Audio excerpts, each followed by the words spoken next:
Hello दोस्तों, good morning. आप लोग फिर से दोबारा आप लोग से फिर हम सामने आए हैं। आप लोग को वेलकम करते हैं। जो मेरा आप लोग जो लेक्चर है ट्रिपल ई जो आप लोग का हम जो पढ़ा रहे हैं, ठीक है। तो अभी तक हमने 2 लेक्चर रिकॉर्ड करके आप लोग को दिया जा चुका है। तो आप लोग से गुजारिश करते हैं कि आप लोग आराम से देखिए पहले वो दोनों लेक्चर को, थोड़ा फील कीजिए चीज़ को। ये नहीं कि गाना जैसे सुनते हो वैसे सुन के बंद कर दिया, वैसे नहीं करना है। आपको समझिए, डीपली थोड़ा सोचिए, जो बताया गया है उसको सुनिए, उसको लिखिए, फिर उस पर एनालाइज कीजिए, फिर समझिए कि लेक्चर फर्स्ट में जो बताया गया था आपका कि इलेक्ट्रिकल इलेक्ट्रॉनिक्स क्या होता है, मतलब दोनों में डिफरेंस क्या होता है। इलेक्ट्रिकल वाले आखिर इलेक्ट्रिकल जो भी कोई भी चीज़ डिवाइस होता है इलेक्ट्रिकल नहीं होता है, क्यों होता है। फिर इलेक्ट्रॉनिक्स जो है कि इलेक्ट्रॉनिक्स क्या होता है, ठीक है। ये दोनों के बीच में हम रिलेशन बताए थे कि डिफरेंस सिंपली फर्स्ट लेक्चर में डिस्कस किए थे। बहुत इंटरेस्टिंग है, आप लोग देखिए। जो अभी जो फर्स्ट लेक्चर जिनका है वो पहले आप तुम लोग मतलब उन लोग से मतलब कि रिक्वेस्ट कर रहे हैं कि आप लोग जो पीछे का 2 लेक्चर है उसको देखिए, ठीक है। फिर दूसरा जो लेक्चर है आपका वो बताया गया था बिहेवियर ऑफ चार्ज, मैंने चार्ज का स्टडी किए थे, ठीक है ना। कि चार्ज आखिर क्या होता है, मतलब कि चार्ज का कौन सा कंडीशन में क्या शो करता है, कैसे एसी प्रोड्यूस होता है, कैसे डीसी प्रोड्यूस होता है, ठीक है। कैसे इलेक्ट्रिक फील्ड प्रोड्यूस हुआ, कैसे मैग्नेटिक फील्ड प्रोड्यूस हुआ, कैसे इलेक्ट्रोमैग्नेटिक वेव प्रोड्यूस हुआ, ठीक है। ये चीज़ हम बताए थे, ठीक है। तो है,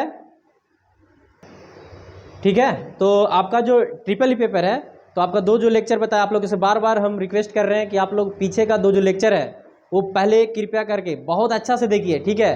क्योंकि आज का जो लेक्चर होगा वो पिछले 2 लेक्चर से पूरा लिंक है। अगर पिछले 2 लेक्चर जो जिसने नहीं देखा होगा वो आज का लेक्चर उसको कुछ समझ में नहीं आएगा, ठीक है ना। तो कृपया पहले 2 जो लेक्चर डिलीवर हो चुका है उसको आप लोग पूरा कंप्लीट करके आइए, उसके बाद इस लेक्चर को देखिएगा, ठीक है ना। नहीं तो क्या होगा कि अभी ऐसी तो देख लीजिएगा मगर कुछ नहीं समझ में आएगा। क्योंकि हर टॉपिक जो है ट्रिपल ई में हर A to Z पिछले वाले लेक्चर से लिंक है, ठीक है। अगर पीछे वाले नहीं देखिएगा तो आगे आपको कुछ भी समझ में नहीं आएगा, ठीक है। फिर टाइम वेस्ट है यार, ठीक है ना। तो टाइम वेस्ट मत करो, आराम से मन से देखना है। तो शुरू से स्टार्टिंग से देखिए, पहले सिलेबस देखो कि सिलेबस क्या है, फिर देखो कि फर्स्ट लेक्चर में क्या पढ़ाया गया है, जो डिफरेंस बताए इलेक्ट्रिकल इलेक्ट्रॉनिक्स में। फिर थर्ड लेक्चर में चार्ज का कॉन्सेप्ट बताए हैं कि चार्ज क्या होता है, कैसे एसी डीसी प्रोड्यूस हुआ, वो सब देखिए, ठीक है।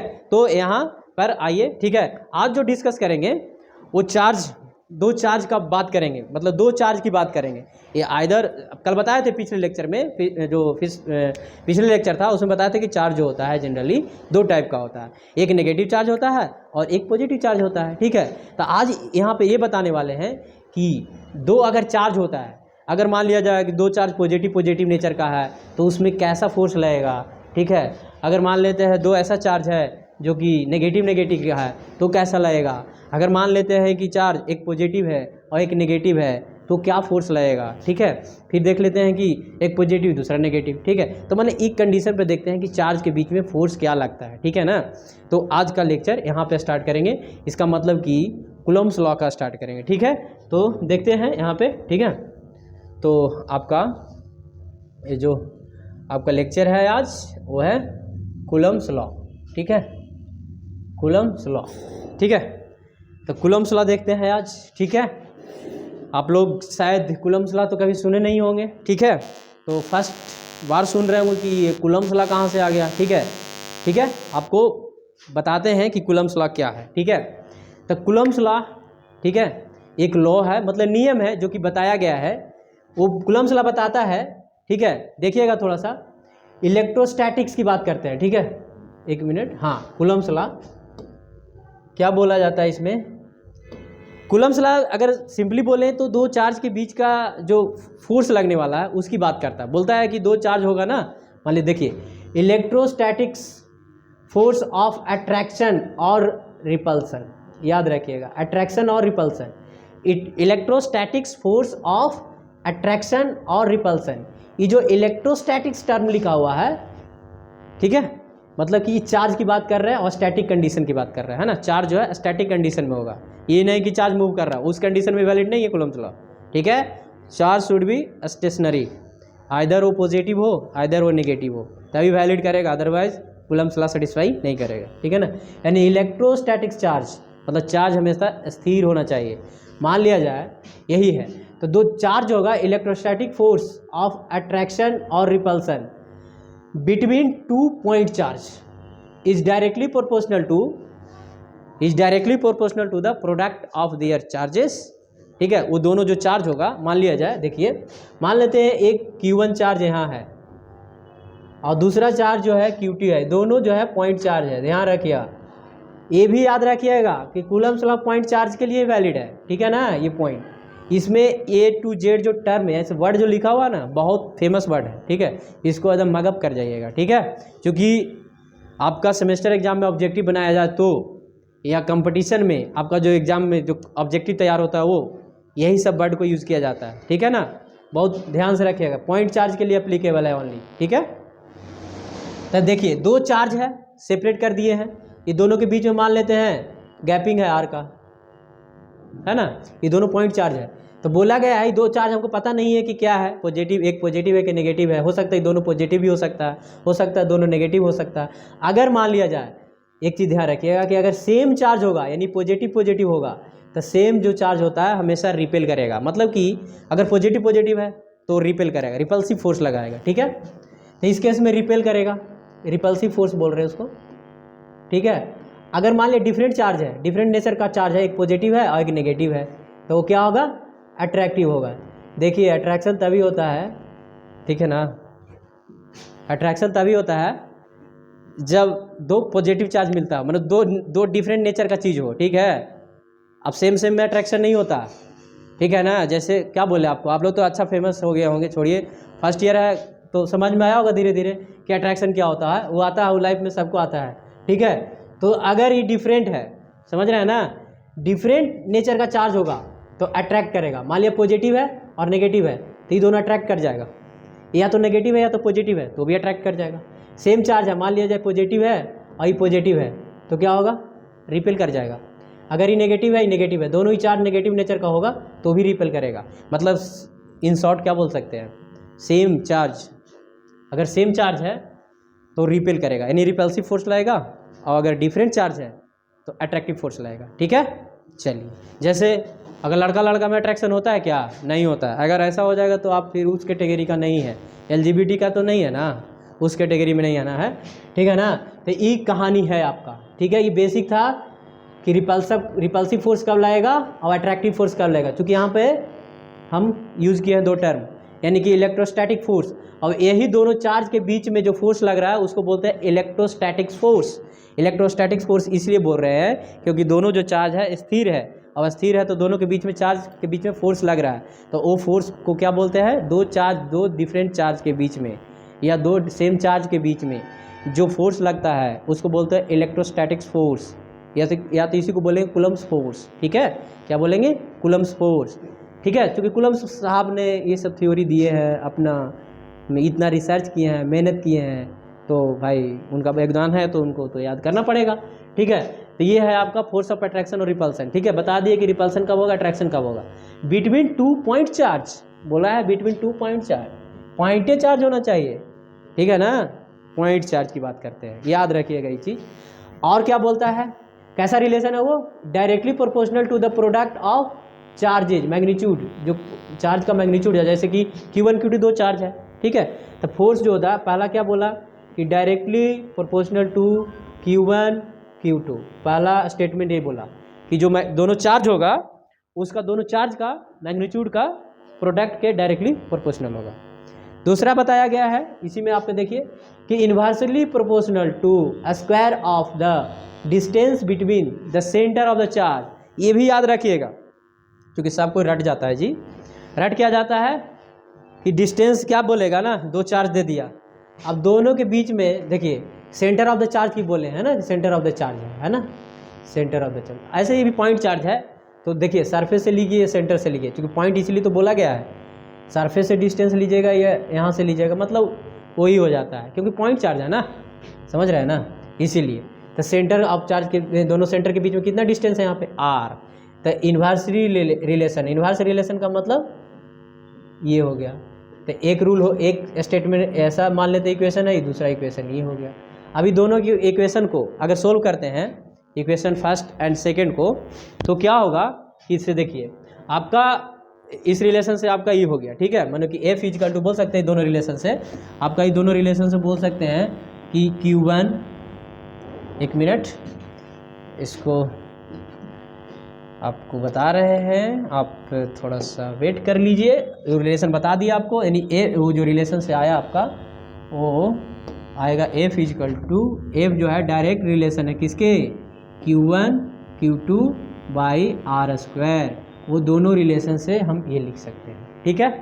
ये था आपका, यानी कि ये वाला लिख दिए, ये यहाँ पे थोड़ा ये आपका इनफाइनाइट नहीं लिखा हुआ है, ये डायरेक्टली प्रोपोर्शनल का सिंबल है, ठीक है। तो ये आ जाएगा दोनों जो इक्वेशन लिखे थे ना आपका उससे। इसके बाद क्या होगा, जैसे ही साइन ऑफ प्रोपोर्शनलिटी को हटाइएगा तो उसके लिए एक हम लोग कांस्टेंट टर्म यूज करते हैं, ये तो पढ़ते आ रहे होंगे पहले से भी। तो यहाँ पे हम लोग कांस्टेंट टर्म यूज किए के, जैसे ही के यूज करेंगे तो ये जो डायरेक्ट का साइन है डायरेक्ट प्रोपोर्शनलिटी का वो इक्वल में बदल जाएगा, ठीक है। तो इक्वल में बदल गया यहाँ पे, ठीक है। और यही के है आपका इलेक्ट्रोस्टैटिक कांस्टेंट, ठीक है। ये कांस्टेंट होता है, कांस्टेंट ऑफ प्रोपोर्शनलिटी भी बोल सकते हैं आपको अब, ठीक है, ठीक है। अब देखिए ये चीज़ बता दी आपको, ठीक है ना, यानी कि डिस्टेंस का स्क्वायर के इन्वर्सली प्रोपोर्शनल और चार्ज का प्रोडक्ट के हमेशा डायरेक्ट प्रोपोर्शनल होगा, ये है कूलम्ब्स लॉ, ठीक है। तो ये आया आपका, देखिए ये के है, के का वैल्यू जो है आपका ये होता है जो कि आप 9 × 10⁹ न्यूटन मीटर स्क्वायर पर कूलम्ब स्क्वायर, ये होता है आपका, ठीक है। आपका रिलेशन अगर ई नोट है तो यहाँ पे ई इजकल टू जो होता है, ये जिसको बोलते हैं ई नहीं पढ़ते हैं, ई पढ़ना गलत है, इसको बोलते हैं एप्सिलॉन, ठीक है। एप्सिलॉन इसको पढ़ेंगे epsilon equal to epsilon naught equal to epsilon R. E क्या है, ये है आपका रिलेटिव परमिलिटी, ठीक है। ई हो गया आपका एयर का हो गया या वैक्यूम का हो गया, ये जो स्पेस होता है स्पेस का फ्री स्पेस का परमिटिविटी ऑफ फ्री स्पेस है ये, जो कि 8.85 × 10⁻⁻12 कूलम स्क्वायर पर न्यूटन मीटर स्क्वायर, ठीक है। ये सब फिजिक्स में भी पढ़िएगा, ठीक है। यहाँ पर हम आपको ज़्यादा डिटेल नहीं चलेंगे, बस बेसिक बता रहे हैं, क्योंकि इसका ये जो बेसिक है ना रीड है इलेक्ट्रिकल और इलेक्ट्रॉनिक्स का, इसीलिए, ठीक है ना। तो ये है आपका कूलम्ब्स लॉ, ठीक है। तो बस इतना ध्यान रखिएगा, ठीक है, ये है बेसिक, ठीक है। तो ये हो गया आपका कूलम्ब्स लॉ, ठीक है। ये याद रखिएगा, ध्यान रखिएगा खाली यहाँ पे कि देखिए के का वैल्यू क्या लिख सकते हैं, के इजकल टू 1/4 पाई एप्सिलॉन, ठीक है, एप्सिलॉन है ये, ठीक। इसको आप अगर एयर रहेगा, स्पेशल एयर या वैक्यूम रहेगा तो यहाँ एप्सिलॉन नोट हो जाता है। ये परमिटिविटी ऑफ फ्री स्पेस या वैक्यूम या एयर की बात करते हैं, जो कि 9 × 10⁹ न्यूटन मीटर स्क्वायर पर कूलम स्क्वायर है, ठीक है। इसी तरह से ये है आपका, ठीक है। तो ये चीज़ हो गया, चूँकि देखिए ये आखिर हम क्यों बता रहे हैं, ये ऐसे ही सब फिजिक्स का पार्ट है, लेकिन सुन लीजिए थोड़ा सा, क्योंकि देखिए ये दो चार्ज है ना बाबू, दो चार्ज, तो ये दो चार्ज जो है, तो अगर कोई पूछ देता है जो force of electrostatic force of जो लग रहा है कूलम्ब्स फोर्स जिसको बोल रहे हैं, तो क्या ये दोनों के बीच का मीडियम पर भी डिपेंड करता है क्या, ठीक है, ऐसा बात है।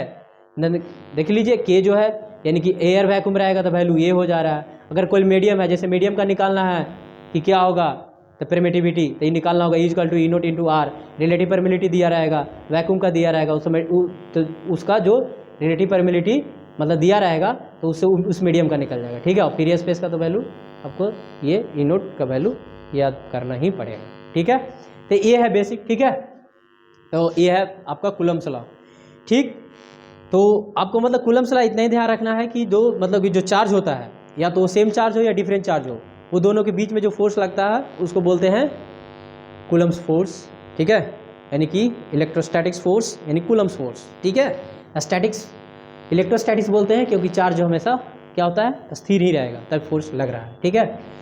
तो चलिए अब ये हो गया आपका स्लाइड का काम, ठीक है। अब देखते हैं नेक्स्ट, ठीक है। अब जो है आपका नेक्स्ट है इलेक्ट्रिक फील्ड, ठीक है। क्या है इलेक्ट्रिक फील्ड, इसीलिए आपको बोल रहे हैं बार बार कि पिछला लेक्चर देखिएगा, इलेक्ट्रिक फील्ड समझ में नहीं आएगा अभी, क्यों, अगर पिछला लेक्चर नहीं देखे होंगे तो, ठीक है। पिछले लेक्चर में बताया था कि इलेक्ट्रिक फील्ड प्रोड्यूस कैसे होता है, ठीक है ना। अब वहाँ ये नहीं बताएंगे कि आपको प्रोड्यूस कैसे होता है, क्योंकि आपको चार्ज का जो कॉन्सेप्ट बताया सेकेंड लेक्चर में उसमें बताया गया है कि इलेक्ट्रिक फील्ड कैसे प्रोड्यूस होता है। चलिए यहाँ पर सिंपली हम इलेक्ट्रिक फील्ड की बात कर रहे हैं, ठीक है। तो देखिए इलेक्ट्रिक फील्ड होता क्या है, देखिए कोई भी जो चार्ज होगा, अभी क्या बोले थे पिछले लेक्चर में बताए हैं हम कि चार्ज अगर स्थिर रहेगा, रेस्ट पे रहेगा, मान लिया ये चार्ज है, ठीक है, 1 मिनट, कोई भी चार्ज है, मान लेते हैं ये प्लस चार्ज है, एक नेगेटिव चार्ज भी ले रहे हैं, 2 चार्ज होता है ना जी, तो एक और ले लिए इधर, ठीक है ना। अभी दोनों रेस्ट पे है, दोनों जो है रेस्ट पे है। अब क्या होगा कि इलेक्ट्रिक फील्ड प्रोड्यूस करेगा। चार्ज जब बताए थे कि कोई भी चार्ज, मतलब चार्ज जो होता है अगर रेस्ट कंडीशन में होता है तो क्या होता है कि इलेक्ट्रिक फील्ड प्रोड्यूस करता है, ठीक है। तो चार्ज रेस्ट पे है तो इसमें इलेक्ट्रिक फील्ड प्रोड्यूस करेगा, मतलब ये इस तरह से इलेक्ट्रिक फील्ड प्रोड्यूस करेगा, समझ रहे हैं, ऐसे ऐसे ये प्रोड्यूस कर रहा है ना। एक तरह से इसको बोल सकते हैं कि इस पॉजिटिव चार्ज से इलेक्ट्रिक फील्ड जो है क्या कर रहा है, निकल रहा है। तो जिस चीज़ से कोई भी चीज़ निकलता है तो उसको क्या बोल देते हैं, एक तरह से बोल सकते हैं कि पॉजिटिव चार्ज जो होता है वो इलेक्ट्रिक फील्ड का सोर्स के जैसा काम करता है। कैसे? सोर्स के जैसा काम करता है, ठीक है। पॉजिटिव चार्ज से इलेक्ट्रिक फील्ड बाहर निकल रहा है, ठीक है ना, यानी सोर्स के जैसा काम करेगा। अब देखते हैं नेगेटिव चार्ज में क्या होता है।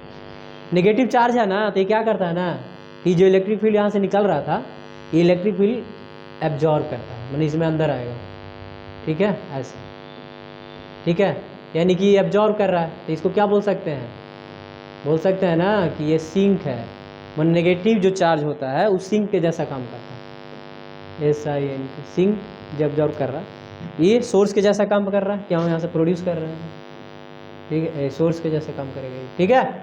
ये है पॉजिटिव चार्ज। तो ये बताए हैं, ठीक है, कि अगर पॉजिटिव चार्ज स्थिर में रहेगा तो कैसे इलेक्ट्रिक फील्ड प्रोड्यूस कर रहा है ना, प्रोड्यूस कर रहा है ये, ठीक है। तो देखिए इलेक्ट्रिक फील्ड अब क्या होता है वो देखते हैं, इलेक्ट्रिक फील्ड है क्या।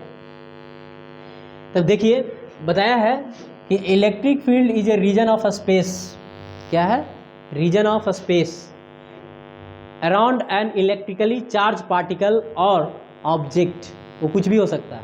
अगर कोई ऑब्जेक्ट चार्ज है तो भी तो चार्ज के मतलब कि चार्ज का जैसा काम कर रहा है, अगर चार्ज है तो, है ना।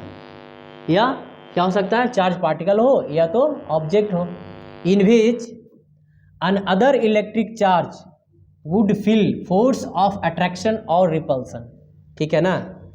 तो कहने का मतलब ये हो गया कि इलेक्ट्रिक फील्ड है क्या, तो एक इलेक्ट्रिक फील्ड क्या है, तो इलेक्ट्रिक फील्ड है it is a region of space around an electrically charge particle और मैटर, ठीक है, इन विच अनदर चार्ज, मतलब एक अगर कोई दूसरा चार्ज उस फील्ड में लाते हैं तो जो दूसरा चार्ज लाए हैं, जो अनदर चार्ज लाए हैं, उसको कुछ फील होना चाहिए। क्या फील होना चाहिए, या तो फोर्स ऑफ अट्रैक्शन फील होना चाहिए या तो फोर्स ऑफ रिपल्सन फील होना चाहिए। जैसे में देख लीजिए, मान लिया जाए ये पॉजिटिव चार्ज है, इस पॉजिटिव चार्ज से ये पूरा इलेक्ट्रिक फील्ड निकला है ना। तो इलेक्ट्रिक फील्ड ये है पूरा, ये इलेक्ट्रिक फील्ड का डायरेक्शन शो किया है, ठीक है। मान लेते हैं एक टेस्ट चार्ज लाते हैं, वो टेस्ट चार्ज कुछ भी हो सकता है, पॉजिटिव नेगेटिव कुछ भी हो सकता है। अगर टेस्ट चार्ज मान लेते हैं ये क्यू एक टेस्ट चार्ज है, मान लेते हैं ये पॉजिटिव टेस्ट चार्ज ले लिए, तो इस टेस्ट चार्ज को लाएंगे इसका रीजन में, तो बताइए ये पॉजिटिव है और ये भी पॉजिटिव लाए हैं, तो इसको फील आएगा फोर्स ऑफ रिपल्सन। क्यों? क्योंकि ये पॉजिटिव है और टेस्ट चार्ज भी कैसा है, पॉजिटिव, तो यहाँ पे फोर्स ऑफ रिपल्सन फील होगा, ठीक है। तो क्या बताएं, यही तो बता रहे हैं, ठीक है। नेक्स्ट केस में देखिए, इसमें अगर इसमें है, अगर ये चीज़ में देखिएगा तो इसमें भी हो जाएगा, लेकिन इसमें दूसरा केस में देखते हैं, मान लेते हैं कि चार्ज नेगेटिव नेचर का लाए, टेस्ट चार्ज जो है कैसा है, नेगेटिव, जो अनदर चार्ज है ना यहाँ पे लिखा हुआ अनदर चार्ज, मतलब दूसरा चार्ज जो है उसको टेस्ट चार्ज भी बोल सकते हैं, कोई दिक्कत नहीं है। तो ये नेगेटिव चार्ज को मान लिया इसका रीजन में लाइएगा तो क्या होगा, ये फोर्स ऑफ अट्रैक्शन फील करेगा, ये अट्रैक्ट हो जाएगा, समझे ना, तो उसको बोलते हैं इलेक्ट्रिक फील्ड, ठीक है ना। यानी कि इलेक्ट्रिक फील्ड क्या होता है, the region of a space around a charge particle और matter around which another charge particle would feel force of attraction और रिपल्सन, ठीक है, तो उसको बोलेंगे इलेक्ट्रिक फील्ड, ठीक है। तो ये चीज़ है, आपको ही समझा दिए कि इलेक्ट्रिक फील्ड क्या होता है। याद रखिएगा बाबू, यहाँ पे फोर्स ऑफ अट्रैक्शन और रिपल्सन ही चल रहा है, जिंदगी में फोर्स ऑफ अट्रैक्शन और रिपल्सन ही होता है, आप लोग को भी हो रहा होगा, ठीक है, होता है, सबको होता है, ठीक है। चलिए यहाँ पे अब थोड़ा आगे देखते हैं, आपको समझा दिए, ठीक है ना, कि मतलब कि नेगेटिव चार्ज से जो इलेक्ट्रिक फील्ड होता है निकालता है कि एब्जॉर्व करता है, ये बता दिए। पॉजिटिव चार्ज कैसा काम करता है, सोर्स के जैसा काम करता है कि सिंक के जैसा काम करता है, ठीक है। तो आज के लिए मतलब इतना ही रहने देते हैं, ठीक है। इसके बाद जो भी है नेक्स्ट लेक्चर में डिस्कस करेंगे। बस आप लोग से इतना रिक्वेस्ट करते हैं कि जो लेक्चर आपको मिल रहा है, जैसे रेगुलर ढंग से मिल रहा है, आप लोग पूरा मेहनत से देखिए, क्योंकि जो कॉन्सेप्ट दिया जा रहा है ना, वो कॉन्सेप्ट आपको कहीं नहीं मिलेगा, ठीक है, समझे। ये कॉन्सेप्ट देने के लिए मेरे को खुद पापड़ बेलना पड़ता है, ठीक है। तो उस पापड़ बेल जो रहे हैं हम, उसका फ़ायदा आप उठाइए, ठीक है। कॉन्सेप्ट आपका बहुत डीपली जा रहा है, ठीक है, तो ध्यान दीजिए इस चीज़ को, ठीक है। चलिए ठीक है, तो देखते हैं कि इलेक्ट्रिक फील्ड कितने तरह का होता है, ठीक है। तो इलेक्ट्रिक फील्ड कितना तरह का होता है ये देखते हैं। तो देखिए ये है इलेक्ट्रिक फील्ड, एक मिनट, हाँ चलिए इलेक्ट्रिक फील्ड देख लेते हैं कितना तरह का होता है। तो इलेक्ट्रिक फील्ड आपको एक यूनिफॉर्म इलेक्ट्रिक फील्ड होगा और दूसरा है non uniform electric field. Non uniform electric field uniform मतलब, यूनिफॉर्म इलेक्ट्रिक फील्ड का मतलब हो गया एक समान इलेक्ट्रिक फील्ड। देखिए जैसे एग्जांपल बताया गया आपको, देखिए इलेक्ट्रिक फील्ड एक समान, दोनों दो जो इलेक्ट्रिक फील्ड लाइन्स है उसके बीच में गैपिंग सेम है, ई भी सेम है, जो भी और लाइन होगा गैपिंग सेम होगा, ठीक है, मतलब एक समान होगा गैपिंग। नॉन यूनिफॉर्म में देखिए क्या है कि देखिए यहाँ ध्यान दीजिए, गैपिंग सेम नहीं है। यहाँ पे इस पॉइंट पे इलेक्ट्रिक फील्ड कुछ और है, यहाँ पे कुछ और है, इस पॉइंट पे कुछ और है, इस पॉइंट पे कुछ और है, इस पॉइंट पे कुछ और है ना। तो ये जो है नॉन यूनिफॉर्म इलेक्ट्रिक फील्ड है, यानी कि वैसा रीजन जहाँ पे अगर इस पॉइंट पर देखेंगे सही इलेक्ट्रिक फील्ड, यहाँ पर देखते हैं, यहाँ पर देखेंगे, यहाँ पर देखेंगे, यहाँ पे सब पॉइंट पे इलेक्ट्रिक फील्ड क्या होगा, सेम होगा, क्योंकि ये यूनिफॉर्म इलेक्ट्रिक फील्ड है, ठीक है। अब यहाँ पर क्या है, हर पॉइंट पे अलग अलग है, क्योंकि यहाँ पर इलेक्ट्रिक फील्ड का कुछ और है, यहाँ पे कुछ और है, यहाँ पे कुछ और है, देखिए ना नॉन यूनिफॉर्म है कि नहीं। तो देखिए मतलब magnitude of electric field at every point inside the field are equal and direction क्या होना चाहिए, सेम होना चाहिए, इक्वल भी होना चाहिए, मैग्नीट्यूड सेम होना चाहिए और डायरेक्शन सेम होना चाहिए। देख लीजिए, मान लीजिए कि इसी बार यहाँ पर अगर मान लेते हैं इस पॉइंट पे, तो इस पर जो मैग्नीट्यूड होगा यही यहाँ पर भी वही मैग्नीट्यूड है, और डायरेक्शन इलेक्ट्रिक फील्ड का लेफ्ट से राइट में ही है। यहाँ पर भी वही देखिए, यहाँ पर जो इलेक्ट्रिक फील्ड है वो यहाँ का इलेक्ट्रिक फील्ड के बराबर ही है, क्योंकि यूनिफॉर्म है। तो हर जगह इलेक्ट्रिक फील्ड जो इस रीजन में किसी भी पॉइंट लीजिएगा वहाँ पर इलेक्ट्रिक फील्ड का मैग्नीट्यूड सेम नजर आएगा, क्योंकि यूनिफॉर्म इलेक्ट्रिक फील्ड है, ठीक है, और डायरेक्शन भी सेम है। अब इधर देख लीजिए, कह रहा है कि magnitude of electric field at every point inside the field region are not equal नहीं होगा, मतलब कि मैग्नीट्यूड इक्वल नहीं होगा। ये बताए थे आपको। इस पॉइंट पर देखिए कुछ इलेक्ट्रिक फील्ड है, इस पर कुछ और है, इस पे कुछ और है, सी पे कुछ और है, डी पे कुछ और है, ई पर कुछ और है। इसका मतलब कि हर पॉइंट पे इलेक्ट्रिक फील्ड जो है वो सेम नहीं है, ठीक है ना। इसका मतलब कि मैग्नीट्यूड जो है वो सेम नहीं है, उस रीजन में सेम नहीं है, और सेम नहीं है तो उसको बोलेंगे नॉन यूनिफॉर्म इलेक्ट्रिक फील्ड, और इस केस में बोलेंगे यूनिफॉर्म इलेक्ट्रिक फील्ड, ठीक है। तो यहाँ पर कॉन्सेप्ट बता दिया आपको कि यूनिफॉर्म और नॉन यूनिफॉर्म इलेक्ट्रिक फील्ड क्या होता है। तो चलिए ठीक है, रहने देते हैं आज यहाँ तक के लिए, ठीक है। तो आप पिछले लेक्चर को आराम से देखिए, रिवीजन कीजिए, कॉन्सेप्ट को बिल्डअप बनाइए, ठीक है।